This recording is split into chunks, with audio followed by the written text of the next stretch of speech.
Okay, we're going to continue our discussion with circles. We've already talked about arcs and chords before, but we're going to go a little bit more specific with that. And let's make this circle a little bit bigger here. Oops, there we go. Keep it a circle. There we go, nice and big. And let's do this. Let's put a couple arcs. Let's put a couple chords in here. In fact, let's make this a different color then. Make it blue. All right, let's make a chord. Let's just say from here to here. All right, and let's do this. What I'm going to do is I'm going to copy and paste it. I'm going to put that same chord, and let's just twist it a little bit just to show you it doesn't have to be in the same direction. And I'm going to make this line segment, which is the same length as this line segment that we started with. I just copied and pasted. I'm going to put it on here to make it a chord. All right, so I have two chords. Now these two chords make two arcs. So let's name this. Let's name this AB. And this works with minor arcs. Okay, this chord will make a minor arc.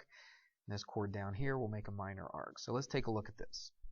I know I'm given that arc or chord AB or line segment AB equals line segment CD. So I know that that's true. So let's write that down. So if line segment AB is equal to or congruent to line segment CD, here's what our theorem says. This lesson starts right off with a theorem.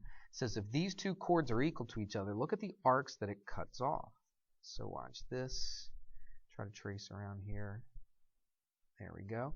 So this arc right here, AB, is going to be the same measure as this arc CD. All right, just by knowing that the two chords are equal to each other, that means it cuts off equal arcs. I could have done this. Watch this. I could have taken, let's copy and paste that one again. Let's just rotate it just a little bit. Let's say about like that. And watch this. I could have made a chord like that. It's a little messy because they intersect, but I could call this, let's just call it EF. Might as well stay in order.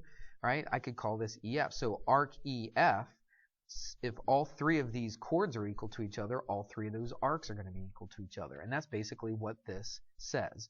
So let's just, let's get rid of the EF. I mean, I could keep going, with that, but we'll just stop right there. There we go.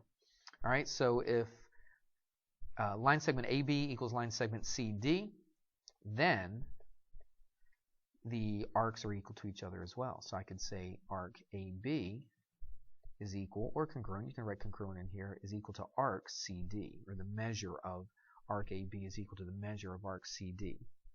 And that's what this is saying. It works both ways. If you look at the theorem, I don't have it written out, but you can look at it. It's in the book on page 701. If you look at it, it says, in the same circle or in congruent circles, two minor arcs are congruent if and only if. Anytime you see that if and only if, and in math, sometimes we simplify if and only if just by putting IFF. That's just a little shorter way of, instead of writing if and only if. So it says, if the two minor arcs are congruent, if and only if their corresponding chords are congruent.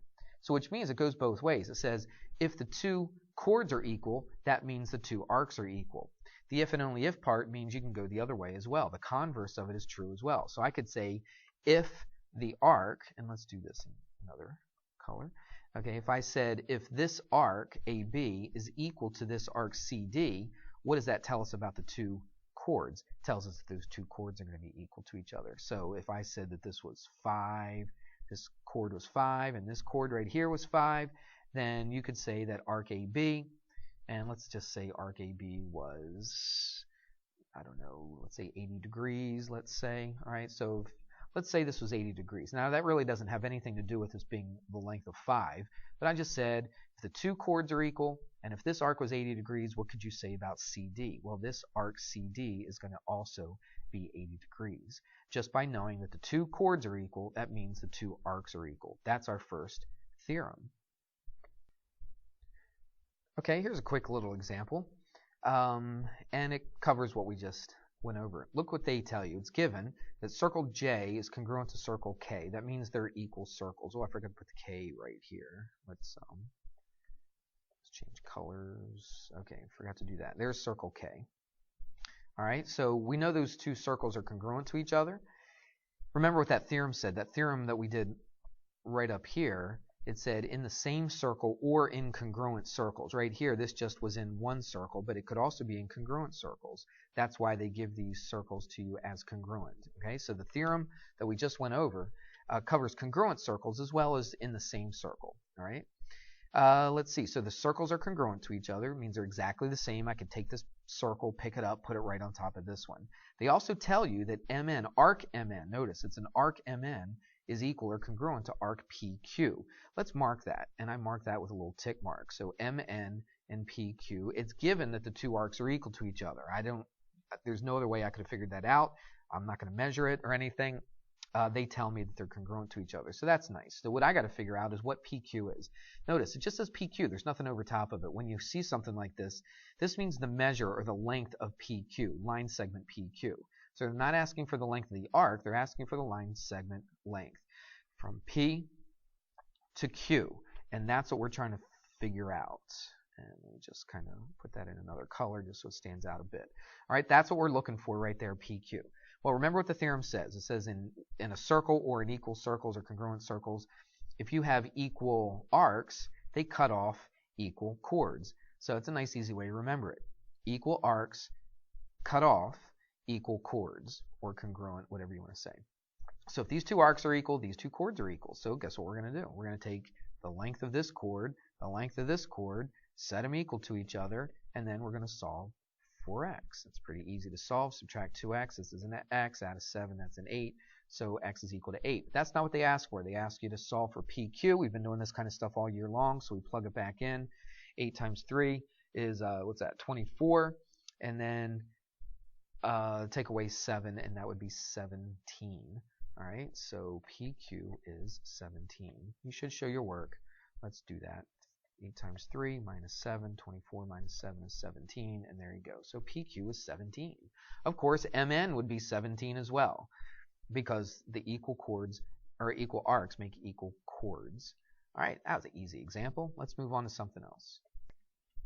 Okay, let's do two more theorems with this picture right here. So look what we've drawn. We've drawn a diameter, AB. It's a diameter. It's a chord that goes through the center, so that's a diameter. We've also drawn another chord that's perpendicular to the diameter. All right, so if I have a diameter, and it doesn't have to be like horizontal like this and vertical like this. It could be tilted, and I just kind of made it easy for you. So if you have a diameter and you have a chord and they're perpendicular, all this is given to you, okay? This is all given. So we know the diameter and the chord are perpendicular to each other. It does a couple things, actually. Let's put this in another color. Let's go red. We haven't used red today. So if you look at it, it kind of makes sense. It kind of looks like what you think it would happen. If you have a diameter and you have a chord, and if they're perpendicular, that all has to be true. You can't just have any chord coming at any angle, okay? Only if they're perpendicular to each other, this happens.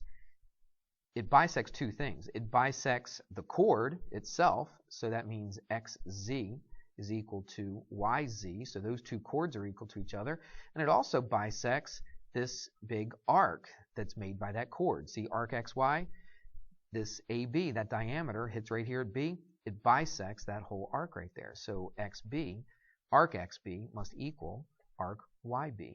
So these two arcs are equal to each other, and these two line segments, I guess, they're not chords, but these two line segments are equal to each other. So you bisected the chord, and you bisected the, yeah, that's right, bisected the chord, and you bisected the arc. So that's what happens. Again, it only happens when you have a diameter perpendicular to a chord. And then it bisects the chord and it bisects the arc. Let's do another one that's basically the same picture. This theorem is basically the converse of the one that we just did. So we have a diameter, we have a chord, but look at the difference. I don't know that it's perpendicular, okay? It looks like it, but I don't know for a fact that it's perpendicular. But I do know a couple things. Remember, what was the given on the other one? The given was that the diameter and the chord were perpendicular. That's all we knew. And then you could say these two things are equal, these two things are equal. But now look what they tell you. This time, let's see. Oh, you know what? I'm sorry. This is not necessarily the converse of this. Let me read it. It says the perpendicular bisector of a chord. All right, so if I have, look what's given. I'm given that you have a perpendicular bisector let's see, of a chord is the diameter or radius of the circle. All right, so they are telling you that this is equal to this. All right, so they're saying that this is a perpendicular bisector. It says we're splitting this chord right here in half, and it's perpendicular. So that's what I'm telling you right there. So if that's what you knew, basically they say that this would then be the diameter. All right, it seems a little, not silly, but it seems a little obvious. But you know, if you knew the other theorem, this kind of makes sense. So let's read it again. It says, sorry to mess this one up so much, but I'll try it again. The perpendicular bisector of a chord. So this is a chord right here, and this is a perpendicular bisector. It splits this chord into two equal parts. So I'm given that this and this are equal, and I'm given that that's perpendicular. Okay. Once we do that, that thing that did the bisecting, we know is either a radius or a diameter. Because technically, look, I could also bisect it like that. See that? So if I know that this and this are equal and it's perpendicular, I know CB is a radius. That's basically what they're saying. Or you can go the other way and say I know that AB is a diameter. So there you go. All right. Let's move on. Okay, this is another easy example. Let's check this out. Here's our new picture.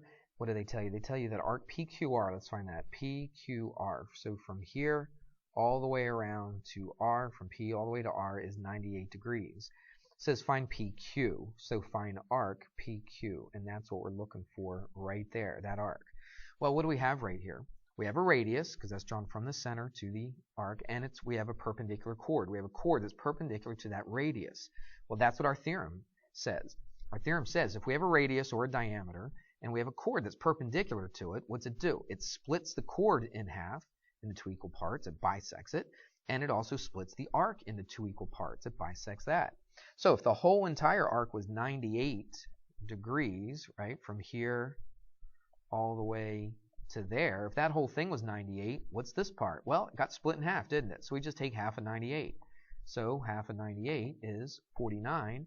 And so that arc right there is 49 degrees. So PQ is 49 degrees. All right, the next one's just as easy. It says find PR. PR, and again, there's no line segment over top of it. It means find the length of PR. I want to go from here to here. Remember, it bisects the chord and it bisects the arc. So if this little bit is 6 right here, then PT must be 6. So all of PR right there, 6 and 6, is 12. And then so that's 12. Simple. Let's move on. I think we have one more thing to do, and that's about it. Okay, here's our last theorem we're going to do. It's Theorem 10.5 on page 703 if you're following along. It says, in the same circle, which I got right here, or in congruent circles. So I could actually do this with two different circles. Okay, but we're going to do it with just the one circle right here. It says two chords are congruent if and only if they are equidistant from the center. So it's saying these two chords right here would be congruent to each other if they're the same distance to the center.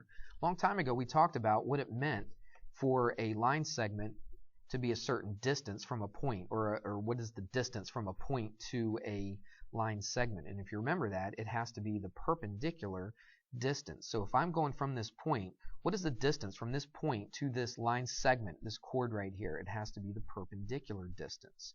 So that means if this distance in yellow was equal to this distance in yellow, remember it's got to be perpendicular to that line segment. If those two distances are equal, remember it's not a radius because it doesn't go all the way to the circle itself, it just goes to the chord. So if this distance from the line segment to the center is the same as this distance from this line segment or chord to the center, then guess what's true about the chords? Then the chords are going to be congruent to each other. So let's do this. Let's put some letters in here. I'm just making these up. C, D. We'll call this X. We'll call this W. We'll call this Y. All right, so let's see. If WX, line segment WX, equals line segment YX, then what must be true? What must be true is that the chords are going to be equal to each other as well. So that means that AB must equal CD. So if I know the distances are equal to each other, that means these two chords are going to be the same length. If you think about it, watch this. What if I took this chord, let's copy it, and let's put it like right here, and like that. Now look at that. Look what happened. Look at the distance from this chord to the point. It got closer, didn't it? As it gets closer and closer and closer, what happens to the length of the chord? It didn't stay the same, did it? It got closer, and so the chord got bigger. So if they're exactly the same distance apart, then the chords are going to be the same length. As one gets closer, one gets further away from the center, then those chords change in length. And that's kind of easy to see right there what's going on. Okay? There we go.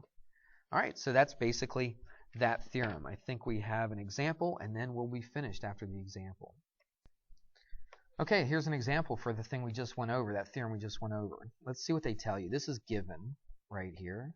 They don't write the word given, but they tell you that this is true. Okay, we wouldn't have known this unless they told us. So it says the wx and xy are equal to each other. Let's find wx and xy. In fact, let's do this. Let's make them a different color just so we can kind of see them. So that yellow one right there is equal to this one, and we'll make that yellow as well. All right, so the two yellow ones are equal to each other. It's given that they're equal to each other, and the length is 22, by the way. And if you want, I guess you could kind of do that. All right, so the length of both of those, I won't do them both, but the length of both of them are 22. The question says, find AB. We're trying to find this length right here. This is the length that we're actually trying to look for. Let's make that a different color. Let's keep that blue. All right, so what in the world do we do? It looks like a mess, but really, once you understand why things are equal to each other, it's pretty easy to do. The math is very simple here. You just got to know what you're supposed to do. Remember, you got two chords right here, and they're equal to each other. And that means if those two chords are equal to each other, they must be the same distance to the center. So that means that these two distances, this 5x, this blue one, and this 3x plus, what is that, 4? Yep. Can't read my own writing. 3x plus 4, those two things must be equal to each other as well. Remember, if two chords are equal, that means they're the same distance to the center. This is the distance to the center. This is the distance to the center. So they've got to be the same. And so you just set them equal to each other, and you solve for x. Subtract, that's 2x. That's equal to 4, so x is 2. That's not my answer, because they say find line segment AB. Well, that's pretty easy. AB is 5 times x, 5 times 2, and that's 10. So the length of this right there is 10. All right, and you say, well, it didn't have anything to do with that 22. Let's see. I don't know. They even introduced that at all. Nope, they don't even ask you for that. So that really didn't have anything to do with anything on this problem. Just threw you off a little bit. Let's do one more example. You don't mind, do you? We're still not at 20 minutes yet. So let's do one more example, and then we'll be finished. Okay, here's the last example, and it's just as easy as all the rest of them. I don't think these are too hard. It's just understanding why things are equal and all that kind of stuff. Let's take a look at what we have here. I'm given that PQ, this one right here, the length, the chord, okay, the line segment, is 3x minus 4. Let's just put that in there. Okay, that's this whole thing, and let's make it blue while we're at it. Just kind of keep them color coordinated here. All right, so this blue one is 3x minus 4. And RS, this one over here, is 14. Let's make that blue as well so we know which one's which. Okay, so the two blue ones, that's, sorry about my writing, it's 3x minus 4, and this is 14. Now, I don't know anything yet about them being equal. I mean, you could look at them and kind of guess that maybe they are, but let's find out why they are. We need to know why, and it's because of this. Look at the distance that this chord is away from the center and the distance that this chord is away from the center. They're both the same. If this is 8 and this is 8, of course, they're equal. So if they're equidistant from the centers, that means the chords themselves must be equal to each other in length. So it's kind of like, it's not kind of, it is the converse of the other example that we did. But it still works out the same. These two chords are equal to each other, so you just 3x minus 4 equals 14, 3x equals 18, divide by 3, x is 6. And we can stop right there. Why? Because it says just solve for x, find x. You don't have to plug it back in. Make sure you read the instructions. Sometimes they ask you to solve for x and stop. Sometimes they ask you to plug it back in. Look at that. We're less than 20 minutes. That's like a world record. All right. Good luck on this lesson when you do the problems. We'll see ya.